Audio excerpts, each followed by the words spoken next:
So, welcome all the viewers, all the well wishers. Today we are going to speak about Krishna killing Kamsa. Hare Krishna. So the story begins from Akrura coming to Vrindavan. Akrura came to Vrindavan. He thought himself very fortunate. He thought, what is the qualification I have got? That Sri Krishna, I am going to get darshan of Sri Krishna. As if a Shudra is allowed to speak Brahminical shlokas. I am being given the opportunity, although unqualified, although serving demons, I have been given qualification to see Krishna. मेरे ख्याल से हमें हिंदी में कथा बोलने के लिए कही गई है, तो अभी हिंदी में बोलेंगे. तो आज का हमारा जो विषय है वो कंस का वध है, जिस कहानी की शुरुआत अक्रूर के मथुरा से वृंदावन आने से होती है. तो अक्रूर अपने आप को बहुत भाग्यवान समझते हैं कि राक्षसों की सेवा करने के बाद भी उन्हीं को चुना गया है श्री कृष्ण भगवान को लाने के लिए. उस बहाने श्री कृष्ण का दर्शन होगा और वो भाग्य ऐसे होगा जैसे किसी शूद्र की योग्यता न होते हुए भी उसे अगर कुछ श्लोक वेदों के कहने के लिए अनुमति दी जाए, वैसा भाग्य का वो अनुभव कर रहे थे. श्री कृष्ण को मिलने पर कैसे होगा, श्री कृष्ण को मिलने पर वैसे होगा, ऐसे वो विचार करते आ रहे थे. और उनके पास सारथी नहीं था, वो खुद ही रथ चला रहे थे. तो वो सुबह से निकले थे, सूर्योदय के बाद अपना सुबह की प्रार्थना समाप्त करके निकले थे. और भागवत में लिखा है कि वो शाम को सूर्यास्त के समय पहुँचे. तो बड़ी अजीब बात है, मथुरा और वृंदावन इतना दूर नहीं है, आज की तारीख में भी दूर नहीं है, तभी भी दूर नहीं था. तो सुबह से शाम तक क्या कर रहे थे? तो आचार्य बताते हैं कि वो इतने भाव विभोर हो गए थे कि वो उनका रथ कभी राइट में, कभी लेफ्ट में, कभी दाहिने में, कभी बाएं में, ऐसे घूमता घूमता बहुत जगह मार्ग भ्रष्ट हो गया. और फिर बीच में वो होश में आते, फिर सही रास्ते में आते, फिर वो भाव विभोर हो जाते, फिर गलत रास्ते पे जाते. ऐसे करते करते कई बार कहते ना वो डी टूर, मार्ग भ्रष्ट होते होते शाम को फिर सही रास्ते में आ गए और फिर वृंदावन में आ गए. वृंदावन में आ गए तो कृष्ण बलराम के चरणों के चिन्हों का दर्शन किया, रथ से उतरे और उन चरण चिन्हों पर वो लोटपोट हो गए. और हमारे आचार्य बताते हैं कि वृंदावन धाम में ऐसे ही आना चाहिए, ऐसे ही अपने सारे ऐश्वर्यों को त्याग करके आना चाहिए. वो रथ से उतरे, जूते उतार कर नंगे पैर और ब्रज रज में अपने आप को लोटपोट कर दिया. कृष्ण भगवान के चरण चिन्हों में उन्होंने अपने आप को लोट कर दिया और इस प्रकार से आदर्श पद्धति से उन्होंने वृंदावन में अपने को प्रवेश दिया. फिर उसके बाद में वो नंद भवन पहुँचे हैं. नंद बाबा ने, कृष्ण बलराम ने उनका स्वागत किया है, उनका सत्कार किया है, फिर पूछताछ की है. तो नंद बाबा को और यशोदा माई को, कृष्ण बलराम को उन्होंने कंस का धनुर्यज्ञ का निमंत्रण के बारे में बताया है. और तो कृष्ण नंद बाबा ने तुरंत ही सभी ग्वाल बालों को ये आदेश दिया कि चलो जितने जितने भी हमारे पास उपहार हैं, हमारे पास जितने भी दुग्धजन्य पदार्थ हैं, वो सभी हम लेकर अभी कंस की दरबार में चलते हैं, उनको भेंट देते हैं, अपना कर भी चुकाते हैं और इस महान धनुर्यज्ञ में सहभागी होने के लिए चले जाते हैं. तो इस तरह से रात को विश्राम करते हैं. अगले दिन श्री कृष्ण बलराम निकलने की तैयारी करते हैं. तो सभी ब्रजवासी को पता चलता है कि श्री कृष्ण भगवान बलराम को लेकर मथुरा जा रहे हैं. तो सभी गोपियाँ बड़ी व्याकुल हो जाती हैं. वो सोचती हैं कि कैसा हमारा दुर्भाग्य है. हे विधाता को बहुत बड़ा कोसती है, वो विधाता को बहुत बड़े बुरे शब्द कहती है. हे विधाता, तुम कैसे विधाता हो, हमारे प्रियतम को हमको भाग्य से मिलाते हो और उसके बाद में हमारे प्रियतम से हमारी जुदाई भी कर देते हो. कैसे क्रूर विधाता तो हूँ. और मथुरा की औरतें बहुत भाग्यवान हैं, वो हमारा भाग्य अभी हरण हो रहा है. तो मथुरा की स्त्रियों का भाग्योदय हो रहा है. अभी मथुरा की स्त्रियों का, मथुरा की राजकन्याओं का, मथुरा की रानियों का जब मीठी मीठी बातें और मीठे मीठे कटाक्ष वो देखेंगे तो हमारे लिए कैसे लौट के आएंगे. वहीं पर उनका हृदय का हरण हो जाएगा और वहीं के हो जाएंगे. हम तो ऐसे ही अकेले यहाँ पर अकेले ही वृंदावन धाम में रहेंगे. ऐसे प्रकार की दुख भरी बातों को व्यक्त करते हैं. और फिर जब कृष्ण बलराम अक्रूर जी के रथ पर बैठकर निकलने लगते हैं तो सब लोग आकर उस रथ को आवृत्त कर देते हैं चारों तरफ से और कहने लगते हैं कि आप नहीं जा सकते हमें छोड़कर, हम जिंदा कैसे रहेंगे आपके बिना. तो कृष्ण बलराम उनको बहुत समझाते हैं लेकिन फिर भी वो मानते नहीं हैं। तो ऐसे कहा है कि धीरे धीरे आगे बढ़ते हैं रथ, तो धीरे धीरे उसके पीछे पीछे सारी करोड़ों गोपियाँ उसको आवृत्त करके आगे नहीं जाने दे रही है। तो श्री कृष्ण भगवान ऐसे ब्रजवासी आचार्य बताते हैं कि श्री कृष्ण भगवान ने वज्राघात किया। और वो वज्राघात नंदगांव के पास एक गांव है, उसका नाम है ब्रजवारी या वज्रवारी, उसका संस्कृत नाम है। आज के नाम, आज का समय पर उसका नाम है बिजवारी। तो उस बिजवारी गांव में जब रथ आगे जा रहा था, बहुत पास में है, तो जब वज्राघात हुआ तो वज्राघात के ध्वनि से वो सब गोपियां बेहोश हो गई। और कृष्ण बलराम ने अक्रूर जी को कहा तुरंत अपना रथ जो है निकाल लो, यहाँ से हमें जाना है। तो बिजवारी से आगे जाते तो वहाँ एक आगे गांव है, दो गांव हैं, सी और पलसो।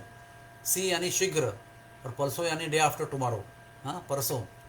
तो वहाँ पर वो पहुँचे रथ लेकर। तो आप समझ सकते हैं रथ तो घोड़ों से होता है और वो तेज़ी से आगे बढ़ता है। तो ये बहुत बेहोश रही वज्रबारी गांव में। कुछ देर बाद होश में आई और देखा तो कृष्ण बलराम है नहीं, रथ भी नहीं है, अक्रूर भी नहीं है। तो फिर इतना तेज़ दौड़ी है, इतना तेज़ दौड़ी है कि उन्होंने उस रथ को सी पल्सों इस गांव में पकड़ लिया। इसका मतलब कृष्ण बलराम भी बड़ी तेज़ी से भाग रहे हैं, ऐसा नहीं कि वो धीरे धीरे चल रहे हैं। उनको गोपियों को छोड़कर भागना है वहाँ से। तो रथ को बहुत ही तेज़ी से दौड़ा रहे हैं और रथ पहुँचता है सी पल्सों, लेकिन गोपियाँ भाग भाग के उसको पकड़ लेती हैं। इसका मतलब गोपियों की जो गति है वो कितनी तीव्र होगी, इसका अंदाज़ हमें लगा सकते हैं। उनके हृदय में कितनी बड़ी तीव्र उत्कंठा होगी कृष्ण को पकड़ने की, इसको हम समझ सकते हैं उनके भाव को। और वहाँ पर फिर उनकी मुलाकात होती है। और ऐसे कहा जाता है कि सी पल्सो गांव में बड़ा उत्तम संवाद हुआ है गोपियों के बीच में और कृष्ण के बीच में, बलराम जी के बीच में। कृष्ण ने उनको प्रेम के उच्च तत्व को समझाया है। जो उन्होंने कहा है कि प्रेम में सबसे बड़ा तत्व होता है संयम का और विश्वास का। तो ये दो तत्वों को बड़े ही वैज्ञानिक रूप से कृष्ण भगवान ने गोपियों को समझाया है, उनको सांत्वना दिया है। फिर गोपियाँ फिर भी कहती हैं कि रथ हमारे ऊपर से ले चलो, हमें ज़िंदा नहीं रहना है। फिर उनको भगवान समझाते हैं। फिर आखिर में उनको समझा बुझा कर कृष्ण भगवान उनके बीच में चले जाते हैं। और दूर दूर तक उनके रथ का जो दूर दूर तक रथ का जो शिखर है उसको देखते हुए गोपियाँ खड़ी रहती हैं। जैसे चित्रपट होता है ना, वैसे ही खड़ी रहती है, स्तब्ध खड़ी रहती है। और आप पलके भी ना मिटाते हुए, आंखों से ढेर सारे अश्रु बहाते हुए वहीं खड़े रहती है।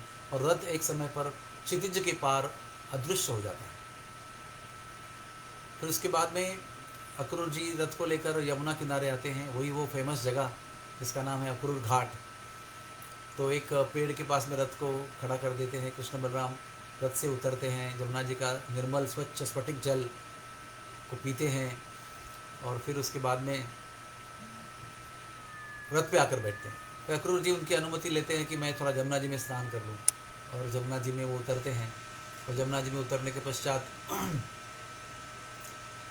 जब वैसे ही डुबकी लगाते हैं तो जल के अंदर उनको कृष्ण बलराम का दर्शन होता है। तो कृष्ण बलराम का दर्शन होते ही वो बड़ा आश्चर्य होता है, अरे इतने नटखट बालक हैं, अभी भी तो जल पीकर रथ में बैठे थे, अभी जल में दिखाई पड़ रहे हैं। तो तुरंत जल से बाहर आके देखते हैं तो फिर रथ में बैठे हुए हैं, वार्तालाप कर रहे हैं, वातावरण का आनंद ले रहे हैं।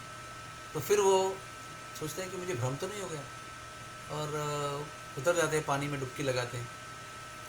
तो उस समय वो कृष्ण बलराम उनको अनंत शेष के रूप में, जिनके हजारों फन हैं, हर एक फन पर मुकुट लगा हुआ है, ऐसे बलराम जी शेषशाही नाग बनकर कृष्ण की शैया बनकर लेटे हुए हैं। और कृष्ण उन पर लेटे हुए हैं महाविष्णु बनकर, चतुर्भुज महाविष्णु। तो बलराम जी अक्रूर जी को बड़ा आश्चर्य होता है कि ये क्या लीला है। तो आचार्य समझाते हैं कि अक्रूर घाट जो है वो ब्रज की सीमा है, जहीं उसी जगह पर अक्रूर जी ने वृंदावन में प्रवेश किया था, उसी जगह से वो वृंदावन के बाहर जा रहे हैं और मथुरा की सीमा में प्रवेश कर रहे हैं। तो वृंदावनम पादम न एकम न गच्छति, श्री कृष्ण के बारे में वर्णन आया है कि वृंदावन से वो एक कदम भी बाहर नहीं निकाल देते हैं, एक भी कदम जो है वो बाहर नहीं निकालते हैं और वृंदावन में हमेशा रहते हैं। फिर वृंदावन में गया कौन, इसका रहस्य आचार्य बताते हैं कि जब भी कृष्ण का जन्म हुआ था तो देवकी के गर्भ से देवकी नंदन कृष्ण जन्म लिए थे, जो ऐश्वर्य के प्रतीक हैं। क्योंकि वो मथुरा में उनका जन्म हुआ था। और यहाँ पर गोकुल में, वृंदावन में, गोकुल में यशोदा के गोद में यशोदा नंदन कृष्ण का जन्म हुआ था। तो वो माधुर्य कृष्ण है, उन्हें उनके अंदर कोई ऐश्वर्य का लवलेश नहीं है, वो तो वृंदावन के कृष्ण हैं, ब्रजवासी कृष्ण हैं। तो जब वसुदेव जी देवकी कृष्ण को लेकर गोकुल में आते हैं तो देवकी कृष्ण जो है वो यशोदानंदन कृष्ण के अंदर विलीन हो जाते हैं, यानी कि ऐश्वर्य कृष्ण माधुर्य कृष्ण में विलीन हो जाते हैं। और माधुर्य कृष्ण प्रभावी अपना प्रभाव दिखाते हैं, ऐश्वर्य जो है छुपा छुपा रहता है। कभी कभी उनका ऐश्वर्य जो है वो गिरिराज हरण और ऐसे चमत्कारिक जो भी उन्होंने कार्य दिखाए हैं, अगासुर का वध किया है, अरिष्टासुर का वध किया है, पुतना का वध किया है, शक्टासुर का वध किया है, तो ब्रह्मांडी लीला की है, मुंह खोलकर ब्रह्मांड का दर्शन कराया है। तो वो जो ऐश्वर्य कृष्ण के अंदर छुपा हुआ है वो कभी कभी प्रकट हो जाता है, लेकिन माधुर्य के प्रभाव से वो ऐश्वर्य हमेशा दबा रहता है, हमेशा उसका प्रभाव जो है वो हीन हो जाता है। तो कौन गया, कौन सा कृष्ण वृंदावन छोड़ के गया? तो देवकी कृष्ण जो है वो वृंदावन छोड़कर मथुरा गए हैं, और माधुर्य कृष्ण जो है वो वृंदावन में ही रहे हैं, लेकिन गए कहाँ हो, कहीं दिखाई तो नहीं पड़े। ऐसे कहा गया है कि जब संयोग होता है तो हमारे जो प्रियतम हैं वो हमारे सामने होते हैं, लेकिन जब वियोग होता है तो हमारे प्रियतम कण कण में दिखाई पड़ते हैं, कण कण में समा जाते हैं। तो वो ऐश्वर्य कृष्ण वृंदावन के बाहर चले गए और मथुरा में प्रवेश किया उन्होंने, और जो माधुर्य कृष्ण हैं वो भाव रूप में हर एक ब्रजवासी के हृदय में प्रवेश किया उन्होंने, और भाव रूप में, उत्कट रूप में उन्होंने ब्रजवासियों को संग दिया है। इसलिए बाहर से वियोग का दुख है, विप्रलंब का कष्ट है, और हृदय के अंदर भगवान का उत्कट संग है, विप्रलंब का आनंद है। तो ये विप्रलंब का आनंद देना भगवान ने शुरू किया, क्योंकि उन्होंने सोचा कि वृंदावन के ब्रजवासी अभी संयोग के विषय में अभी परम परम उत्कट हो गए हैं, एक्सपर्ट हो गए हैं, तो हमें उन्हें अगला जो अनुभव है विप्रलंब का, वियोग का, उस अगली कड़ी में उनको ले जाना चाहिए। तो इसलिए भगवान ने माधुर्य कृष्ण के भाव रूप में हर एक ब्रजवासी के हृदय में प्रवेश किया, और वो वहीं रहे, उन्होंने ब्रज का त्याग नहीं किया। और फिर देवकी कृष्ण जो हैं वो अभी द्विभुज कृष्ण बलराम जी को लेकर अपने ऐश्वर्य को फिर धारण करते हुए फिर अभी मथुरा में प्रवेश कर रहे हैं। अभी जब भी अक्रूर जी आगे बढ़ते हैं और मथुरा में आते हैं तो मथुरा नगरी बहुत ही अच्छी तरह से सजी हुई थी, सब जगह पर पताका लगी हुई थी, सब जगह पर मंडप लगे हुए थे, सब जगह पर बहुत सुगंधित द्रव्य छिड़का गया था, आनंद का वातावरण था, सब जगह शहनाइयाँ बज रही थी, ब्राह्मण लोग उस श्लोकों का उच्चारण कर रहे थे। बहुत बड़े उत्सव का वहाँ पर आयोजन होने के कारण बहुत ही सुंदर वातावरण था। तो फिर वो पहुँचते हैं वृंदावन, मथुरा के बीच में पहुँचते हैं, और आते वक्त सभी मथुरा के वासी उनका दर्शन करते हैं, धन्य हो जाते हैं, और सोचते हैं कि हमने पिछले जन्मों में पता नहीं कौन से पुण्य किए होंगे, इसलिए हमें श्री कृष्ण बलराम का इतना सुंदर दर्शन प्राप्त हो रहा है। उसके बाद में फिर ऐसा लिखा है कि नंदगांव के जो बड़े ब्रजवासी गोपाल थे, वो नंद बाबा के साथ में शॉर्टकट से मथुरा चले गए। तो रथ से चलने पर भी, और रथ के बीच में उन्होंने अक्रूर घाट में विश्राम भी किया कुछ समय के लिए, ये समय पूरा बचाकर वो शॉर्टकट से लघु मार्ग से वो मथुरा पहुंच गए, और वो एक जगह पर अक्रूर जी के रथ का आने का इंतज़ार करते हुए खड़े थे। तो जैसे ही वो खड़े थे, वहाँ पर रथ पहुँचता है तो कृष्ण बलराम रथ से उतर जाते हैं। तो उस समय वो अक्रूर जी को कहते हैं, अक्रूर जी महाराज अभी अपने आप घर चले जाइए, हम आपको बाद में मिलते हैं, हमें थोड़ा मथुरा का नज़ारा देखना है। तो अक्रूर जी कहते हैं, नहीं नहीं, मैं आपको इस तरह छोड़ नहीं सकता, मेरा दिल बहुत टूट रहा है, और वैसे भी मैंने आपको लाया है, तो मेरा ऐसा विचार है कि मुझ जैसे पतित पापी गृहस्थ के घर में आपके कदम पड़ेंगे तो मेरा घर जो है पवित्र हो जाएगा, शुद्ध हो जाएगा, मुझ पर कृपा होगी। फिर भी बड़े प्रेम से श्री कृष्ण अक्रूर जी को कहते हैं, चाचा जी हम आएंगे ज़रूर, हमारा जो कार्य है वो पूर्ण करके आपके घर में ज़रूर आएंगे। और फिर नंद बाबा और बड़े ग्वाल बाल भी वहाँ खड़े रहते हैं, वो कहते हैं आप भी अपने तंबू में जाकर विश्राम कीजिए, हम थोड़ा सा मथुरा घूम के आते हैं।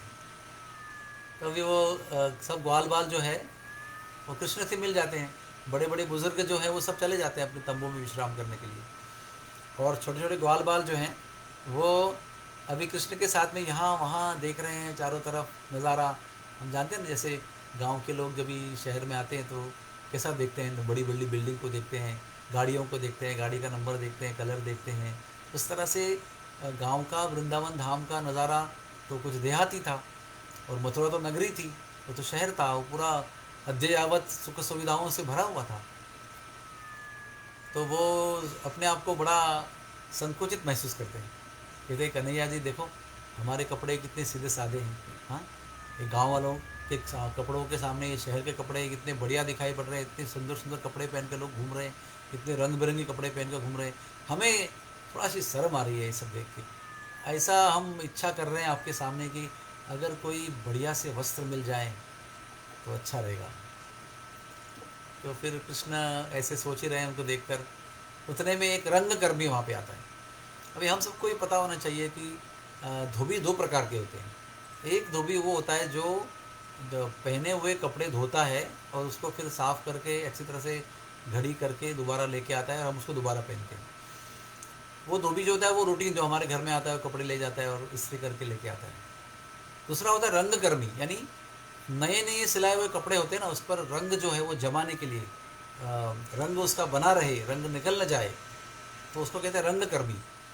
तो वो रंगकर्मी वहाँ आया है, उसके साथ में कई सारे सैकड़ों उसके असिस्टेंट भी थे, सेवक भी थे उसके साथ। उनके सर पर भी बहुत बड़े बड़े रंग के बोझा थे, अपने कपड़ों के बोझा थे। तो वो सब कपड़ों राजा के कपड़े थे, राजा कंस के, और वो उनको रंग को जमाने के लिए वो ले जा रहे थे एक जगह पर। तो वो कृष्ण उनको रोकते हैं, कहते हैं हे तुम्हारे कपड़े जो है हमको दे दो, हमको तुम्हारे कपड़े चाहिए। क्योंकि ग्वाल वालों ने इच्छा प्रकट की थी ना, अरे हमको बहुत शर्म आ रही है, अच्छे कपड़े चाहिए। तो अच्छे कपड़े दिखाई पड़े तो रोक लिया उसको, बोले हमको कपड़े दे दो। तो रंगकर्मी कहता है अरे मूर्ख लोगों, कहाँ से आए पता नहीं, गांव से आए, अपनी कुछ औकात पता है आपको? ये राजा के कपड़े हैं, राजा के कपड़े आप मांग रहे हो, आपको पता नहीं है कि राजा को समझ में आएगा तो दंड दिया जाएगा, मृत्यु दंड दिया जाएगा। तो कृष्ण भगवान को बड़ा क्रोध आया।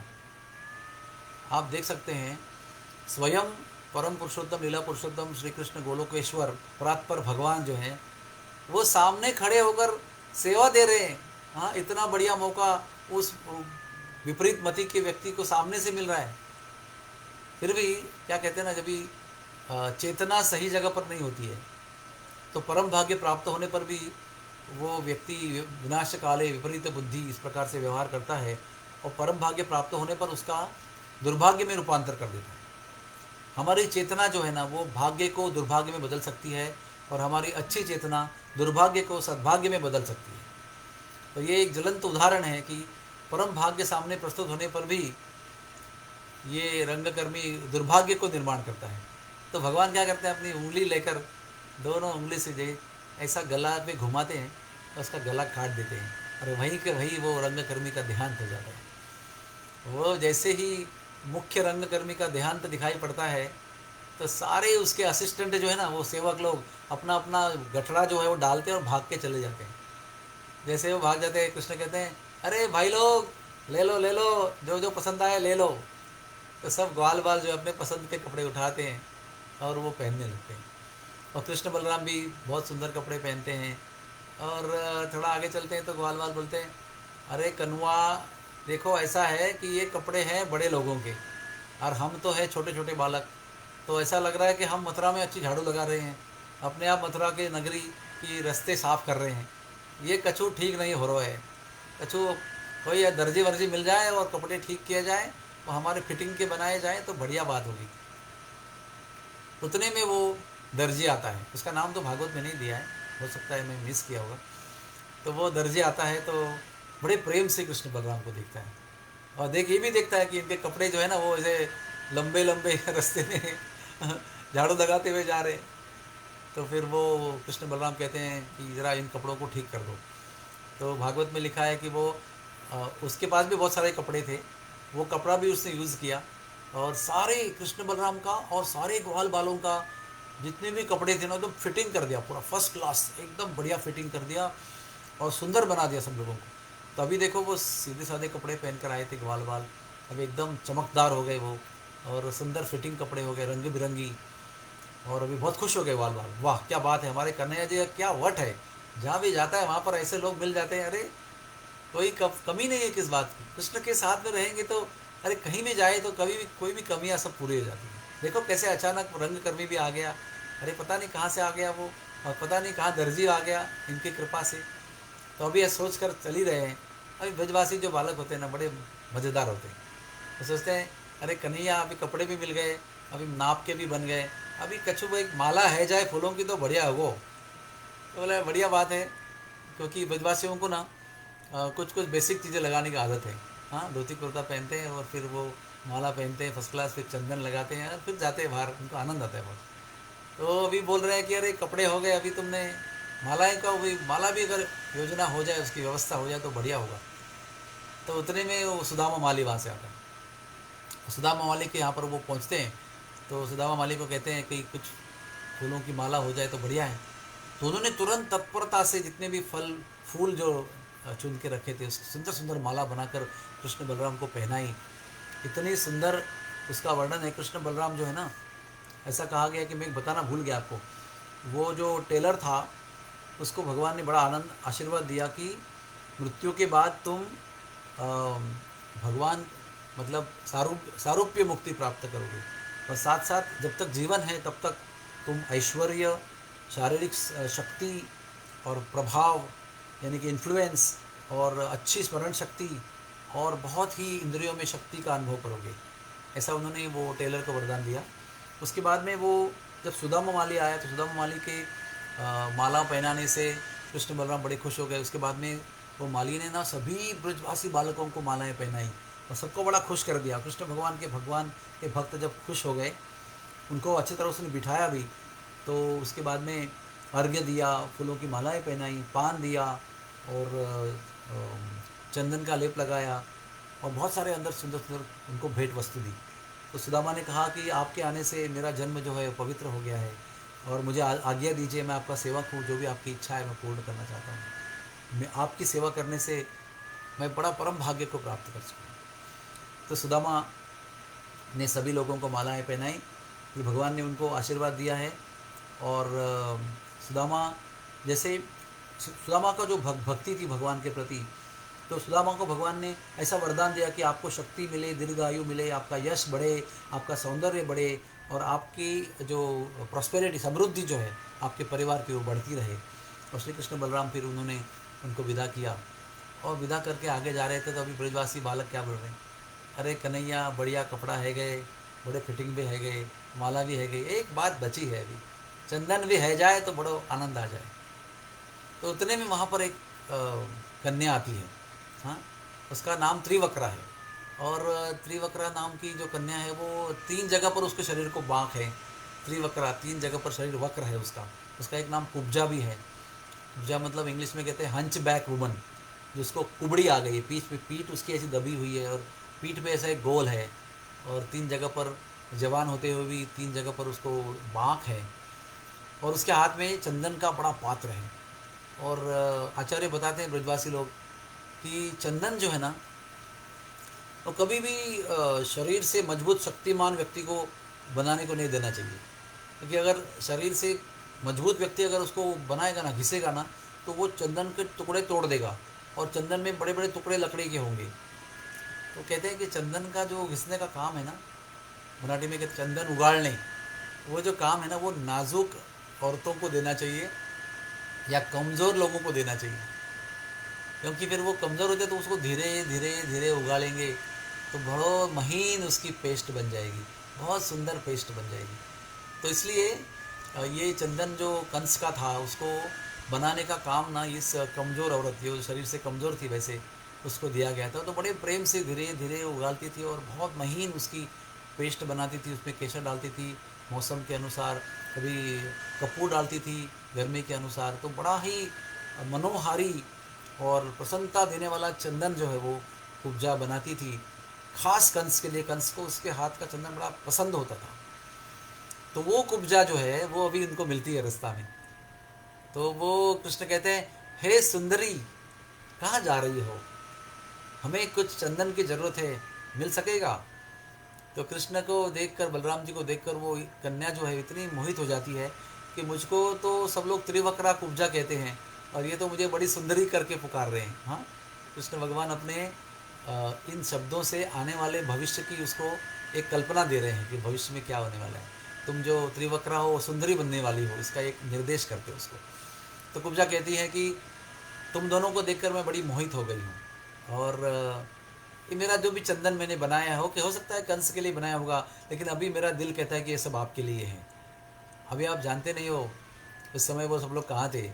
इस समय वो सब लोग कंस के महल के राजमार्ग में, मतलब कंस के महल के सामने राजमार्ग पर खड़े हैं। इसका मतलब कुब्जा ये चंदन लेकर कंस के लिए जा रही है, और कंस के पहरेदार हैं, उसके रक्षक हैं, सब लोग खड़े हैं और वो देख रहे हैं और देख सकते भी हैं कि ये जो चंदन कंस महाराज के लिए है, ये खुलेआम रास्ता में ये किसी ग्वाल वालों को, गवार लड़कों को दे रही है।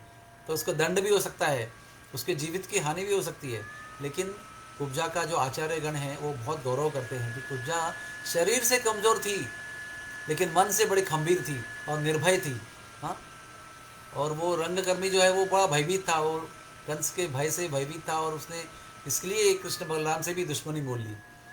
लेकिन सुदामा भी वैसे ही निर्भय था, जो सब फूल मालाएं कंस के लिए थी वो भी उन्हें कृष्ण बलराम को अर्पण कर दी। लेकिन ये तो स्त्री भी थी, स्त्री तो अबला होती है।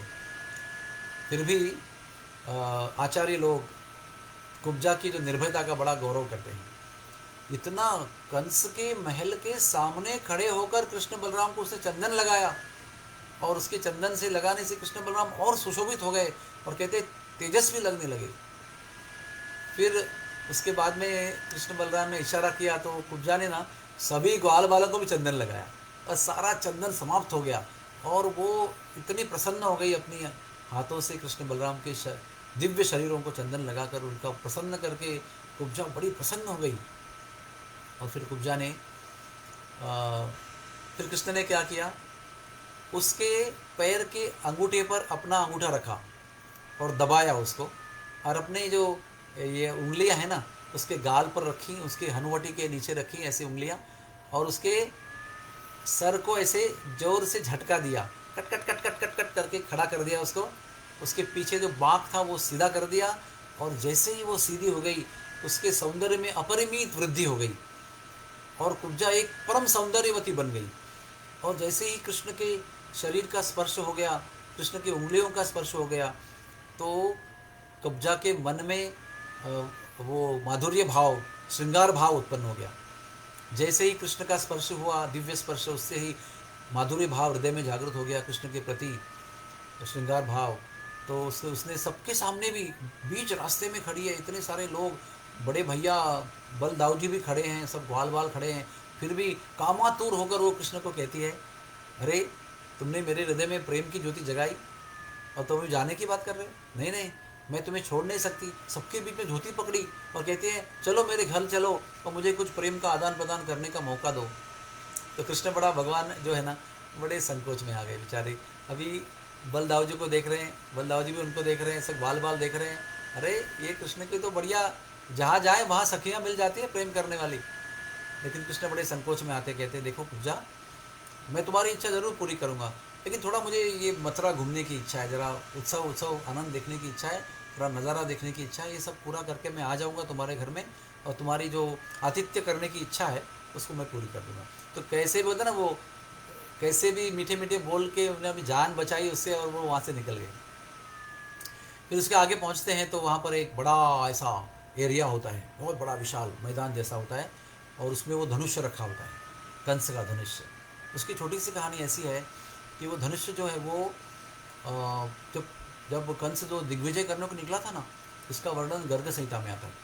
तो उसने बहुत सारे राक्षसों को परास्त किया, अपने कब्जे में कर दिया। फिर वो महेंद्र पर्वत पर गया और महेंद्र पर्वत को हिलाया और 100 बार उठाया उसने। तो परशुराम जी महाराज का ध्यान भंग हो गया और क्रोध में उठ गए वो। तो जैसे परशुराम जी जग गए तो इन्होंने बहुत ही बुद्धि से क्या किया, परिक्रमा किया उनका कई बार। तो उनका परिक्रमा करने का भाव देखकर परशुराम जी शांत हो गए, उनको क्रोधवोध आया था वो ठंडा हो गया।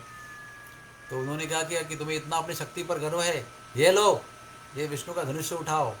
तो कंस ने उसको उठाया और तुरंत उसको प्रत्यंजय चढ़ाया। तो वो देखकर परशुराम जी बड़े प्रसन्न हो गए, अरे इतना बलशाली है तू। तो कहते हैं कि ये तुम्हें मैं भेंट देता हूँ। इसको भेंट के रूप में ले लो। और आगे मैं ये भी बात बता दिया उसको, कहते ना खट्टा मीठा, हाँ वरदान भी दिया और थोड़ा सा आगे का भविष्य का जो कष्ट है वो भी बता दिया। तो खुशी खुशी में थोड़ा सा धमके भी दिया उसको। कंस को परशुराम महाराज ने बताया, ये धनुष्य मैं तुम्हें दे रहा हूँ, ये विष्णु का धनुष्य है। जब मैं आया था अवतार लेकर क्षत्रियों का संहार करने के लिए, तब स्वयं विष्णु भगवान ने मुझे ये धनुष्य दिया था अपना कार्य पूरा, अवतार कार्य पूरा करने के लिए। अब मेरा कार्य पूरा हो चुका है, इसलिए मैं ये आपको दे रहा हूँ भेंट के रूप में। लेकिन जिस दिन कोई व्यक्ति इसको आकर तोड़ेगा, वही तुम्हारा वध करने वाला होगा।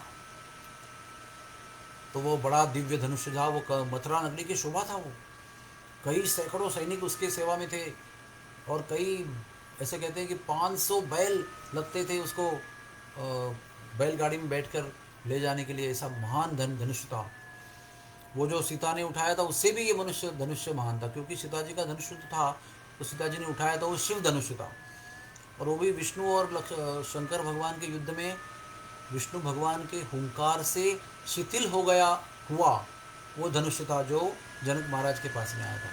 लेकिन जो कंस को प्राप्त हुआ था ये धनुष्य जो था, वो विष्णु भगवान का एक्टिव यानी शक्तिपूर्ण धनुष्य था। वो शिथिल नहीं हुआ था, वो पूर्ण शक्ति से संपृक्त था। तो वो उसको प्राप्त हुआ, तो मथुरा नगरी में लेके आया और उसको बड़े मथुरा नगरी के अलंकार के रूप में, शान के रूप में रखा था उसने।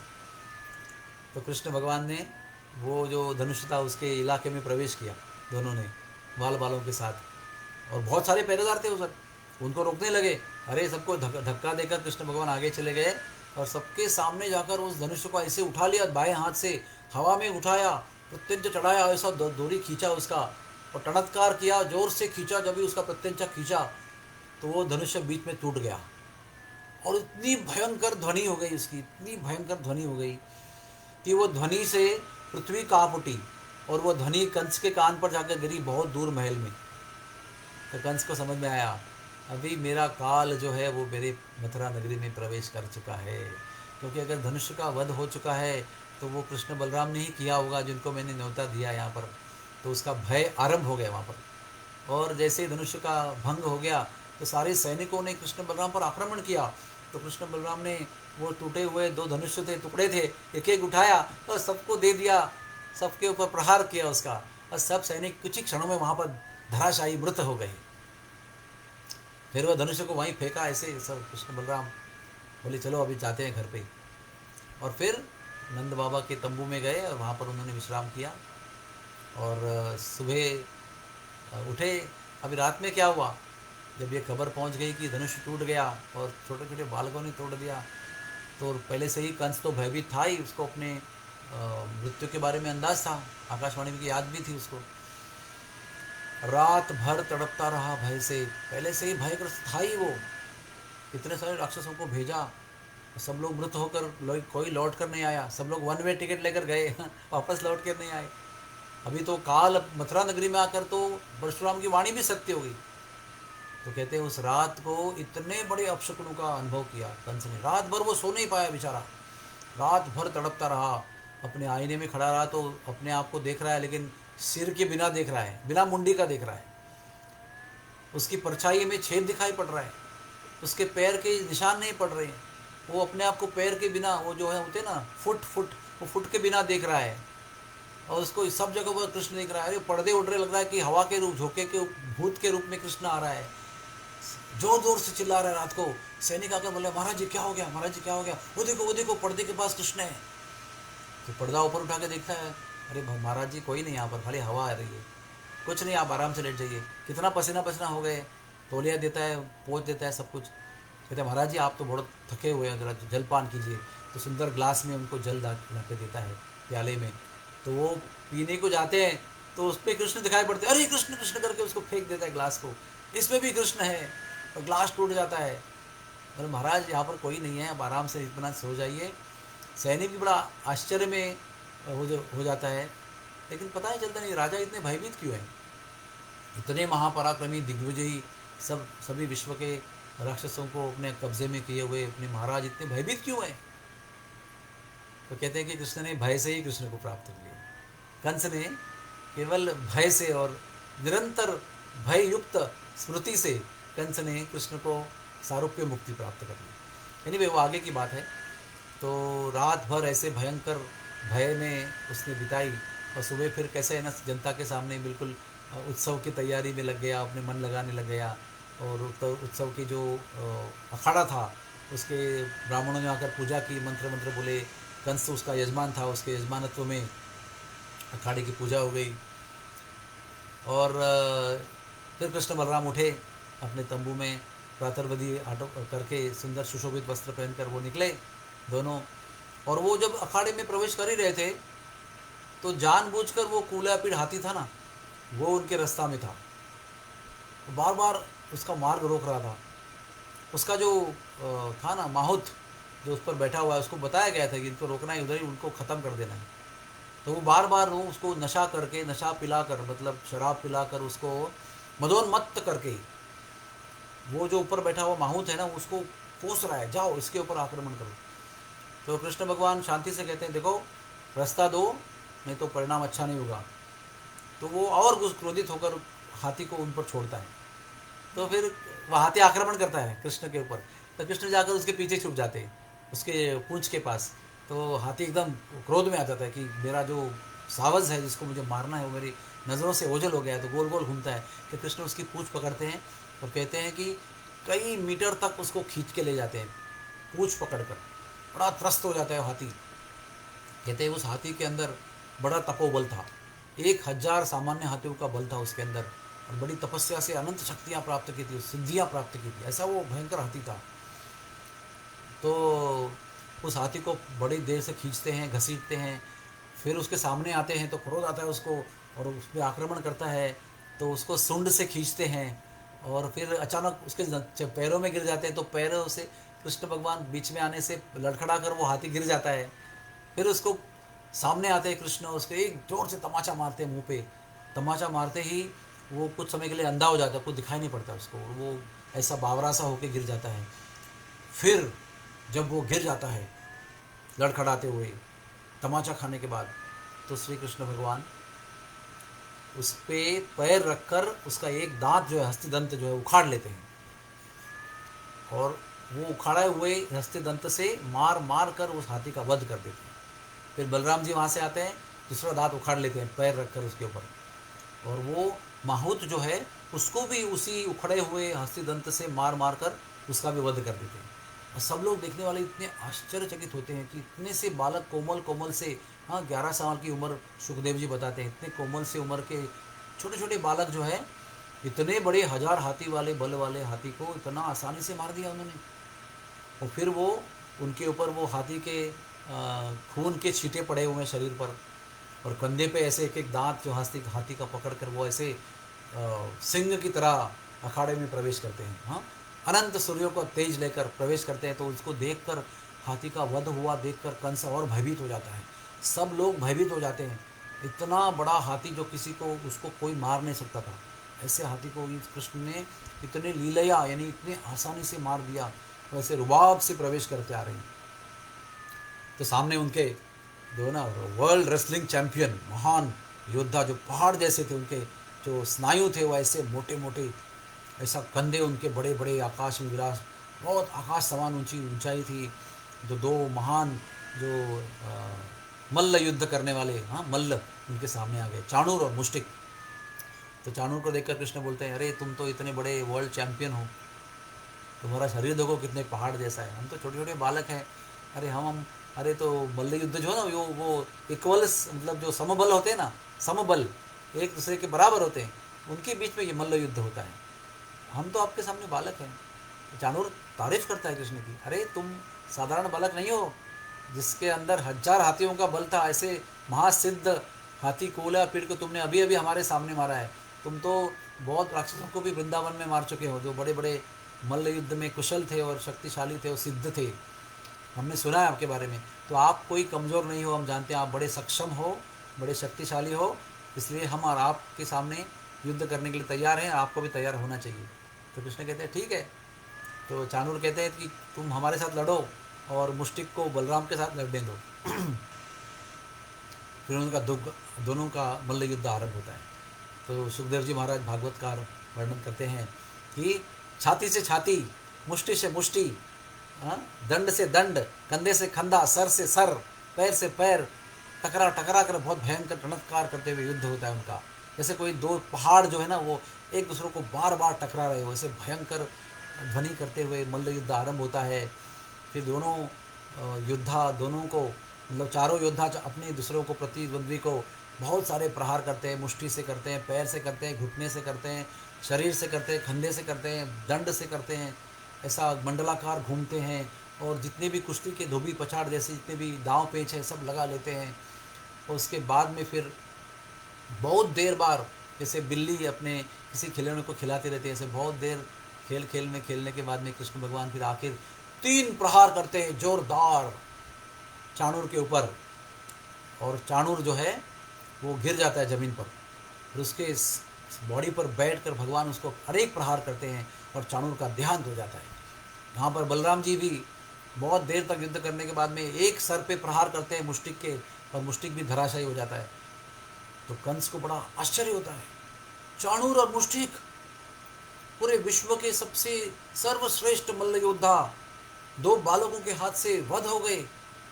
बड़ा आश्चर्य होता है। तो बोलता है, नज़रों से इशारा करता है, तो वहाँ से कूट, शल और तोशल इन पर आक्रमण करते हैं और कृष्ण बलराम इन तीनों का भी बहुत जल्द वध कर देते। इस तरह से 5 सबसे बड़े योद्धा जो है मल्ल योद्धा वो धराशायी हो जाते हैं।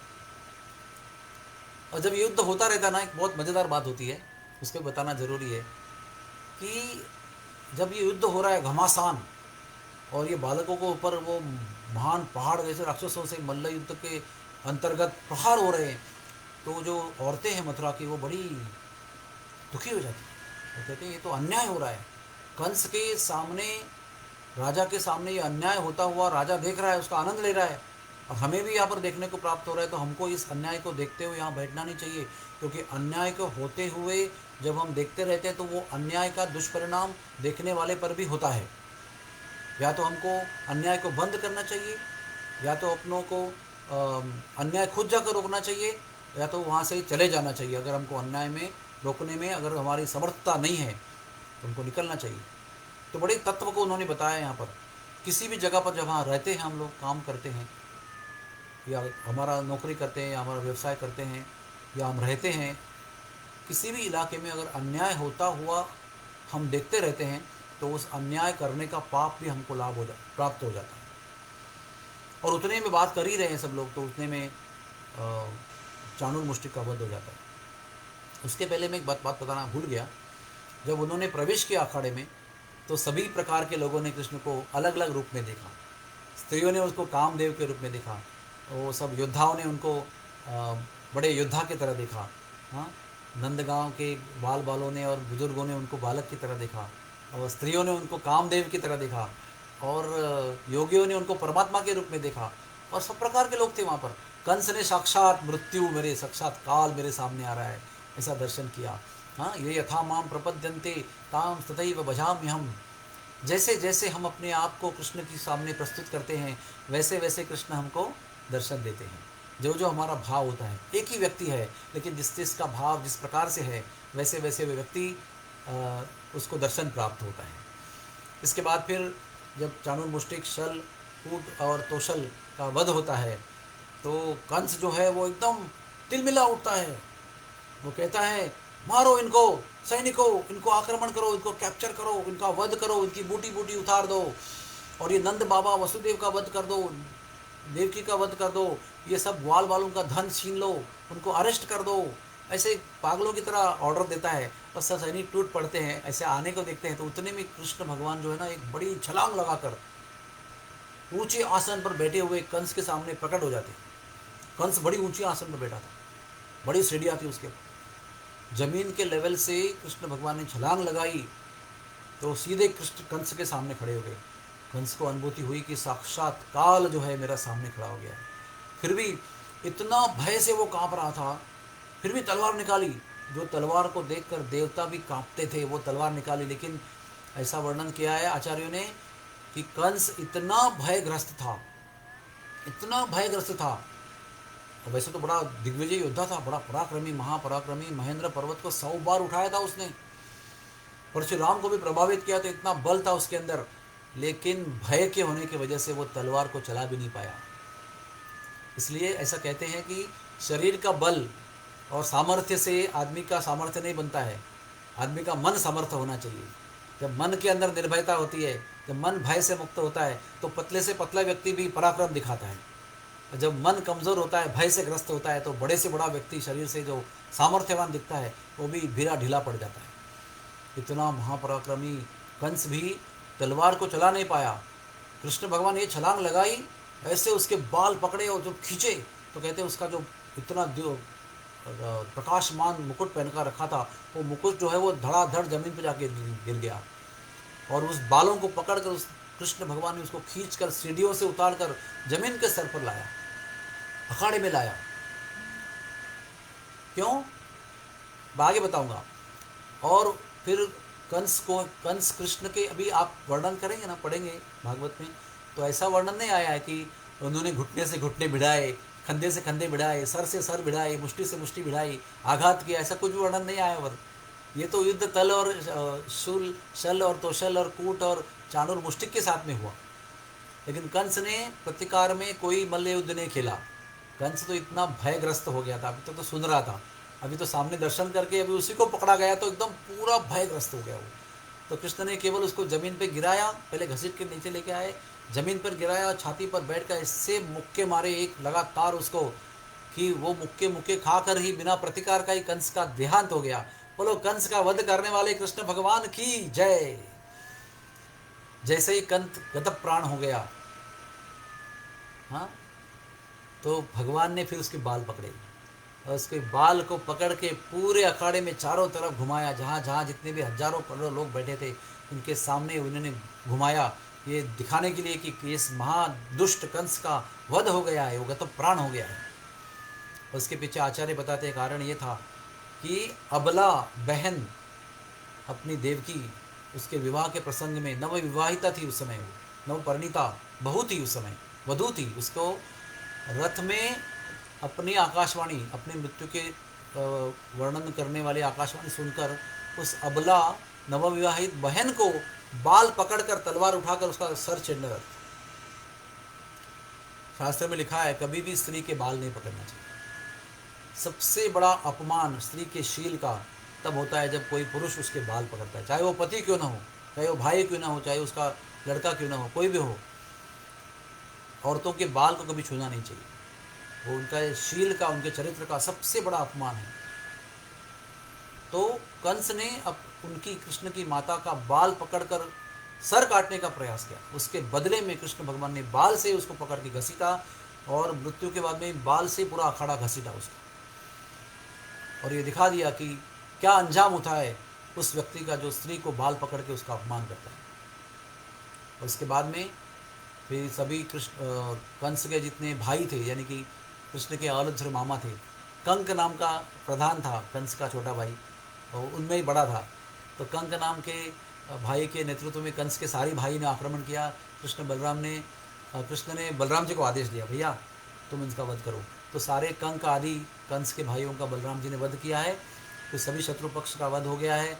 इसके बाद में सब ने नगाड़े बजाए हैं, धुंदबियाँ बजाई हैं, आकाश में देवता आए हैं, अप्सराएँ आई हैं, देवताओं की पत्नियाँ आई, सब ने नृत्य किया है और बहुत धुंदबियाँ बजाई हैं आकाश में, और ब्राह्मणों ने श्लोक गाए हैं, आनंद व्यक्त किया है। जब चाणूर मुष्टिक का वध भी हुआ था तभी भी सब लोगों ने नगाड़े बजाए थे, तभी इसलिए कंस को गुस्सा आया था। हाँ, अरे मेरे योद्धाओं का वध हुआ तो मेरे ही सैनिक उसका नगाड़ा बजाकर स्वागत कर रहे हैं, और सबको उन्होंने बहुत गालियाँ दी उस समय, और फिर इनका धन वन छीनने का आदेश दिया था।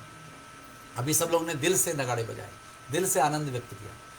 फिर पहले जाकर कृष्ण भगवान ने अपने माता पिता वसुदेव देवकी को मुक्त किया है, और उसके बाद में उग्रसेन महाराज को मुक्त किया है, और सब जनता में आनंद छा गया है, उग्रसेन को राजा बनाया है। और फिर आखिरी बात जो मैं आज बताने जा रहा हूँ वो ये है कि फिर कृष्ण भगवान, नंद बाबा भी वहीं पर है, नंद बाबा ने सभी ये अखाड़े का लीला देखा, कंस का वध देखा। फिर जब कृष्ण भगवान बलराम जी को लेकर वसुदेव देवकी को मिलने गए तो कंस, नंद बाबा भी वहाँ पर थे, बड़े बड़े ग्वाल बाल भी वहाँ पर थे, थोड़े पीछे थे, और कृष्ण भगवान जो हैं बलराम जी के साथ में उन्होंने वसुदेव और देवकी के चरण छुए, बड़े आँखों में आंसू लेकर नम्र निवेदन करते हुए उनके चरणों में अपने आप को समर्पित किया है। और दृश्य कैसा है, अभी भागवत में सुंदर वर्णन दिया उसका। दृश्य कैसा है, कृष्ण बलराम दोनों बालक जो हैं वसुदेव देवकी के अभी नज़र चरणों में झुके हुए ही हैं, और वो सीन वैसा ही है। हाँ, वसुदेव देवकी को ये अनुभूति है कि हमारे दो बालक जो हैं भगवान हैं, इनको हम गले कैसे लगाएं, बड़े संकोच में खड़े थे। तो कृष्ण बलराम भगवान को अच्छा नहीं लगा, तो सुखदेव जी बताते हैं कि तभी कृष्ण भगवान ने अपनी जगमोहिनी माता, जगमोहिनी माया को, कृष्ण भगवान ने जगमोहिनी माया को बलदेव के साथ में होते हुए वसुदेव देवकी पर प्रभावित कर दिया, उन पर प्रभाव डाला जगमोहिनी माता का।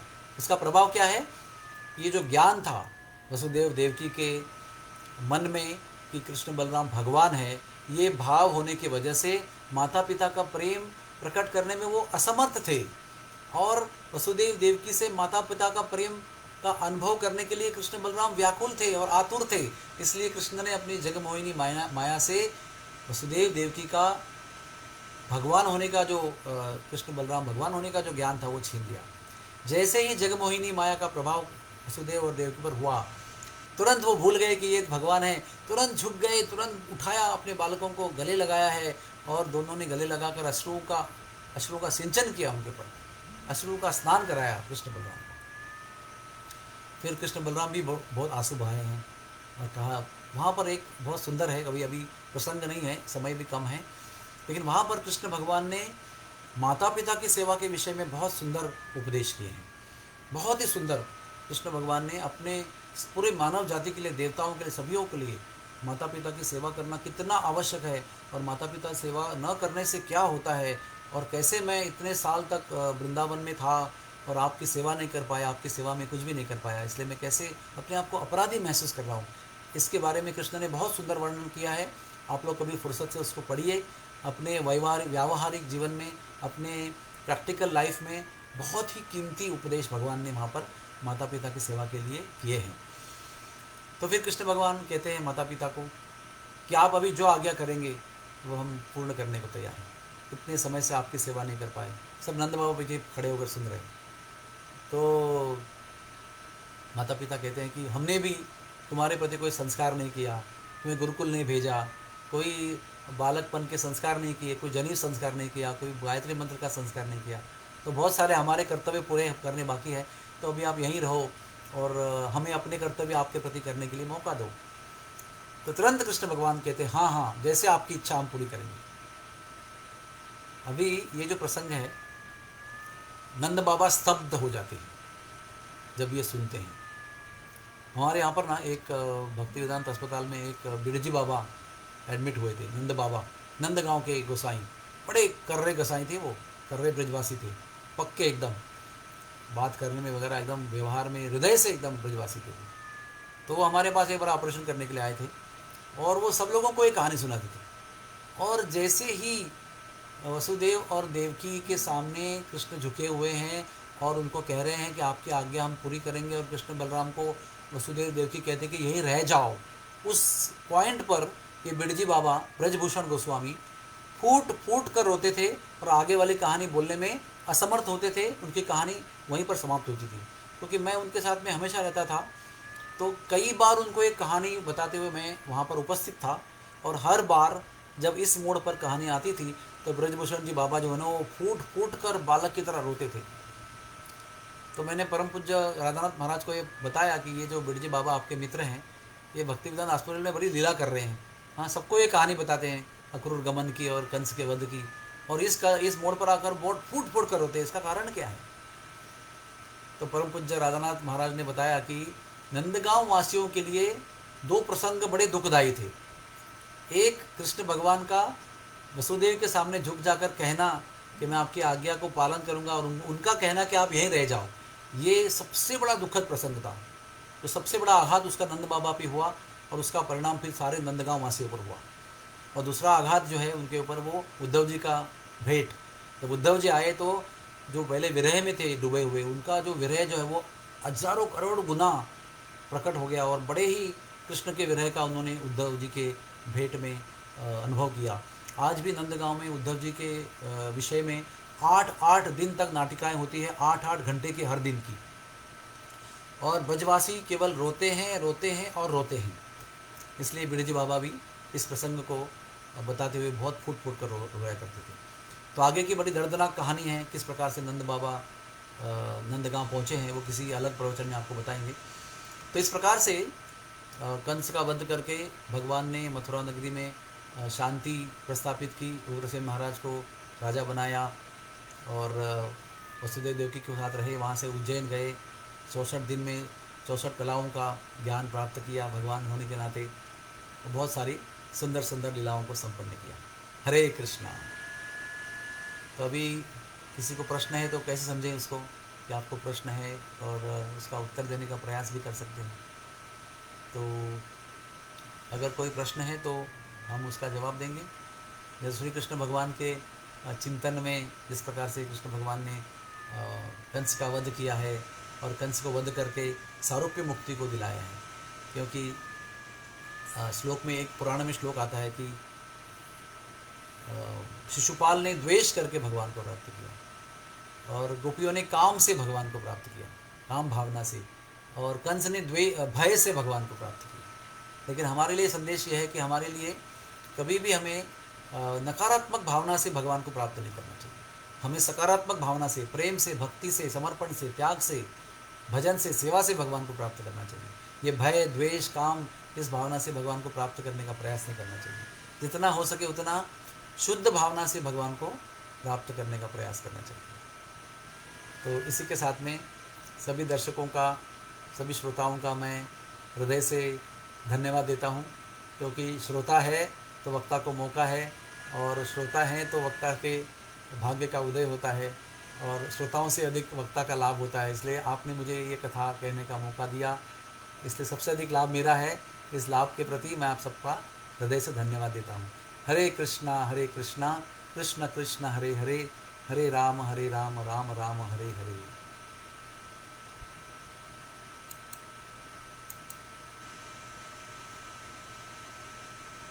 RG Media YouTube channel. Like, share, subscribe.